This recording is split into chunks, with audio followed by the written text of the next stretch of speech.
What do we do in your game? You play with other players and compete with them to be better than them. Mostly involves shooting them in the head. Okay, sounds promising and fun. And what about you? You mine stuff to craft stuff and craft stuff to mine stuff. Okay, that sounds a little artistic. And what about you? Yes. Okay, so Fortnite is a game every 9-year-old is familiar with, and if you're a boomer, I'll try to explain what it is. It's a third-person game where you get kicked out of a flying bus because of how broke you are and glide down to a map with a parachute or some sort of magical umbrella, along with 99 other players, making it a total of 100 players. Everyone kills each other until there is only one person deemed as the winner. Seems simple enough, and the more you kill, the more impressive your game is.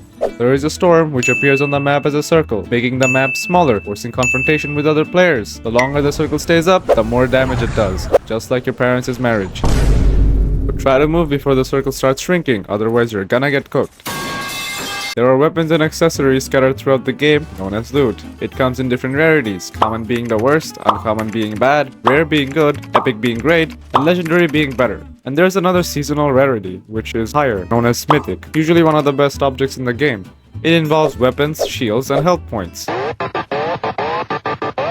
You enter the game with 100 health points. This is your primary health power. You can drink shield to add another 100 HP. But note that this is only gonna protect you from bullets and not from fall damage or the storm. They will affect your primary health, so try to prioritize this more.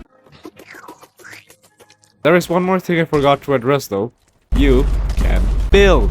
There are materials scattered throughout the game, wood being the weakest but easiest to farm and takes the least amount of time to set up to full HP, stone being the strongest but a bit less abundant and takes a bit longer to set up to full HP, and metal being the strongest but takes the longest to achieve its full power and is the most difficult to accumulate and gather. 3 hours later. Bruh. You can use these materials to build a wall, a floor, a pyramid, and stairs. The concept of it seems very simple, but when you realize that you can edit these builds into different objects, I'm not even gonna bother explaining this because it's gonna take up the whole video. Yeah, it's that many. But here's a small summary of what you can do with them.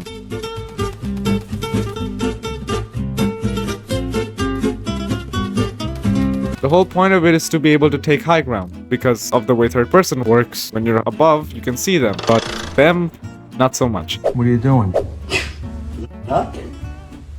Me? Just hanging around. If you're below, then good luck trying to figure out a strategy to run away or building up to get higher ground. There's a lot of combinations which you can pull off that makes the whole concept of playing the game very complex. The game was released on 21st of July, 2017. Upon release, it did not have the Battle Royale game mode. It was known as Fortnite Save the World, in which you make defenses with your friends and fought out hordes of enemies. Around 2 months go by and the developers of the game noticed that the Battle Royale genre was getting a lot of attention.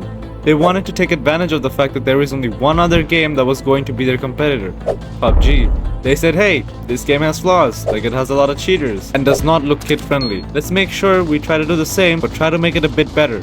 And just like that, Fortnite Battle Royale was released. The game took off fast, and just like any other major game with big competitors, it was obvious that there was going to be some debate between which was better. In my opinion, I think it gave the game even more exposure. Soon the creators of PUBG filed a lawsuit against Fortnite, but it didn't really do anything, because of how difficult it was to build a case over the whole situation. They soon dropped the lawsuit and Fortnite started gaining a lot of players. And just like every other game, even this one had skins. No, not just for the guns, that came later, but the ones that changed how you looked. Banana. They even took some ideas from Valve and added a battle pass. In 2018 alone, they made a revenue of around $5.4 billion, remaining to this day as their all-time peak. Millions of people around the world played the game and millions made countless memories that still reside in their hearts.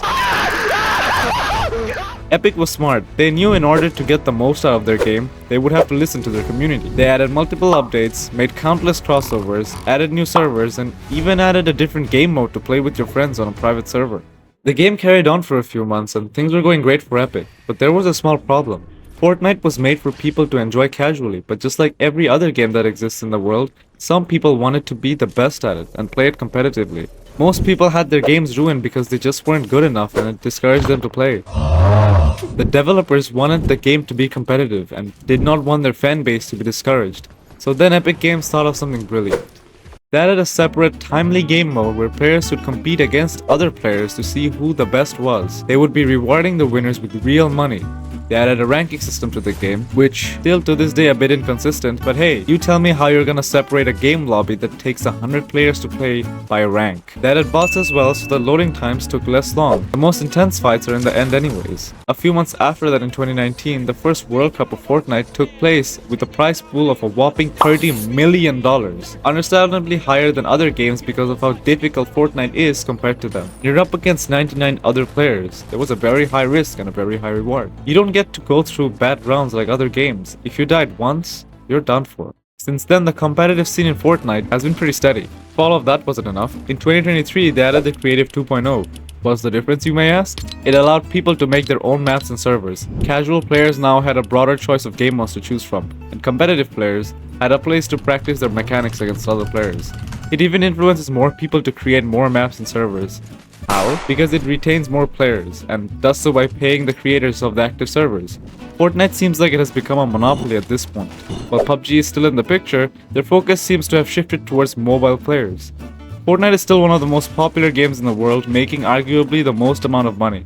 Some would even argue that it will always stay that way, but who knows? Like most people, even I have pleasant memories with Fortnite. Goofing around with friends was really fun back then. Every day I got home from school and used to look forward to grinding on solos on Fortnite. I had a PC that was far worse than this one, and Middle East servers were never really there. So here I was playing with 40 to 50 FPS with 130 ping. Now if you have ever played Fortnite before in 2018, you'd know how big of a deal it was for you to get your first 100 wins. It was difficult, but the amount of joy was overwhelming. Now you can just get into your first game and get your first win. It's just easy now. But there was a thrill of being in the last 10 before.